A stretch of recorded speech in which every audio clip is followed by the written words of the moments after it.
The other thing too is make sure you're aware of who's evaluating you. We go back to politics for a second. Many times you will get a manager's manager who says, I want Andy gone, right? And I want you to put them on a PIP because you haven't been managing their performance. So that now that your manager's performance is being also put under the gun or under a microscope. So you need to be aware of, hey, who's going to be evaluating me? Is it just you or is it your boss? HR, who is it? Have that conversation, ask those questions.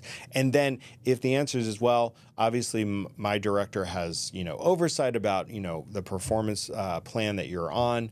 Okay, what is that person looking for? What does good look like in their eyes? These are the questions you should be asking. Metrics don't lie. So ask if they aren't on the PIP, it goes back to the M in the SMART goals. How is this going to be measured? And make sure that you are leaning on those metrics because numbers don't lie. And you're crystal clear on what metrics they are going to be using throughout the whole PIP to say, yes, you're succeeding or no, you're not. So I've hinted at it before, but I'm going to say it again. Document everything. Over communicating should be your go-to at this point.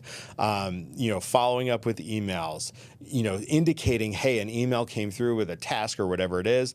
I've got it. This is my plan. This is, how I'm prioritizing it, just so everybody's on the same page. You want to also keep records of all the work product you're doing. Maybe it's in a certain disk or a cloud or whatever. I would say be careful though with the cloud or with emailing it to yourself, because a lot of people want to say, well, I'm going to email this to myself so I have access to it should I be fired.